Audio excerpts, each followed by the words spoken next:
Are you freaking serious? The negative thinks there has to be a freaking nuclear war before it's a significant problem. Our argument is that it's already a significant problem in the status quo. Please go to contention number 1, where we argue there is significant. In A, we say that Assad has a powerful foothold on the Middle East. She says regime change will cause a disadvantage. My first answer is this is non-responsive. I do not care if it's going to cause a disadvantage. The question is there a significant problem? And subpoint A says yes. It says that Assad has a horrible foothold on that area. That answer she gives you does not deny that. That means that right now Assad is a bad guy in the Middle East. All that cross-examination about proving that the Middle East is bad, why is it bad? Because of Assad. That's what our evidence says in subpoint A, and she does not answer it. She does say that regime change would be bad stuff. My first argument is that her evidence says only proves why Assad has to go. Her evidence says that it would be bad because Assad's this mean, nasty guy, and it's going to give him all of this power within the country. My second argument is that there will be a breakup, no long-term impact. Iraq was a good example, empirical example. We went into Iraq, we overthrew the government, we put in a democracy, and it took some time for that democracy to take place, and now stability is going to occur. That is our argument for Syria. We go into Syria, we get rid of the bad guy who's destabilizing everything, and then democracy will take over and we will have a better country. Our argument is not that it will be heaven on earth. It will be better than having Assad there now.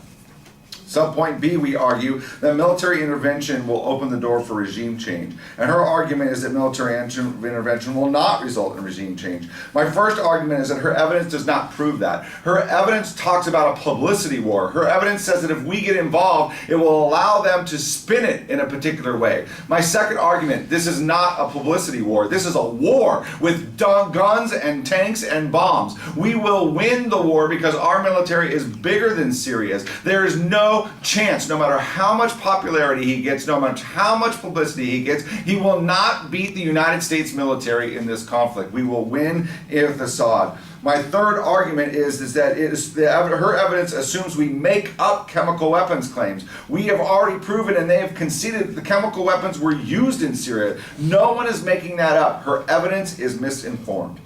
In subpoint C, we say that the tensions are going to be caused with other countries. Her argument is that it's just non-unique because it's been going on forever. My first argument is that non-unique doesn't beat significance. Non-unique is for the disadvantage. Right now, significance is, yes, it's happening in the status quo, and our argument is that the Middle East is in trouble right now in the status quo, and it's in trouble because of Assad. Her answers don't respond to that. It proves that there's a significant problem in the status quo.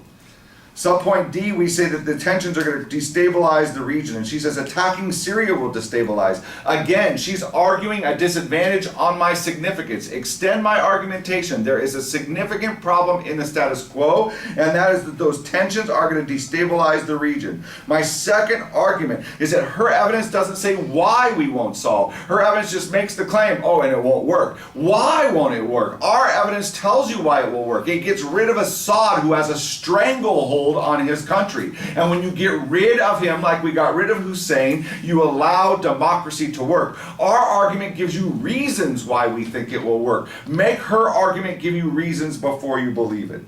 What does all of this prove? Well, it proves that her answers to significance were not significance arguments, which means that you can extend our entire story. Assad is in control of Syria. His decision-making is putting a stranglehold on his government. That international tension is destabilizing the Middle East, and that is making things very dangerous for the United States. We have a significant problem in the status quo, and we need to try to solve it. In contention 2, we argue that we can solve it. And we say that if we go there in subpoint A, that a regime change will allow the Middle East. She says there's no solvency, but she doesn't give you any reasons why there's no solvency. Our evidence indicates that if we get Assad out, he will have less influence on Hezbollah. If we get Assad out, then Lebanon will be more free to decide what it wants to do. Yes, it doesn't use the phrase, in the Middle East they'll be more free to do, but it names the countries. That's even better. And I know Monica wasn't very confident with the evidence, but I listened to it, and I know what it says because it does say that those countries will be able to do what they want. In subpoint B, we say that regime change is necessary to achieve our goals. Extend that piece of evidence. That was awesome evidence. It said that if you want a better country for the United States, if you want more stability for Israel, if you want a better Iraq, it all starts with regime change in Syria. That proves our solvency. She says, hey, you don't prove that this is in our interest. You don't prove that this affects the United States. Those are significance arguments. Now she's making significance arguments on my solvency. Those don't belong there. My second argument is it is in our interest. That's what contention 1 is all about. Contention 1 proves that it's in our interest right now because the Middle East is unstable and that threatens our interest. Look, there is a significant problem in the status quo. Assad's a bad guy and he's got to go. The only way to do that is have the United States intervene. I now stand open for questions. I love to debate.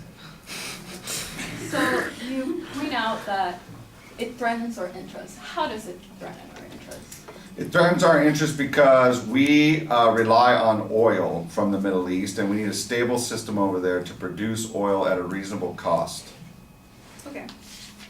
And you say that this isn't a publicity war, but would you say that the Middle East does not view the U.S. in a favorable light? Lots of people in the Middle East don't view the government in a favorable light. Yes, I would concede that. So if we intervene, which could lead to a publicity war happening too, would you say that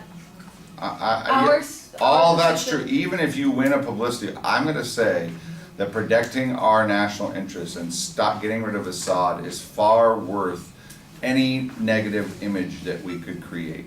You say what you want about us, our argument will be, at the end of the day, the U.S. will be a better place to live in without Assad. Call me a bully, call me a grump, call me an imperialist, it's still going to be better. I'll take the label.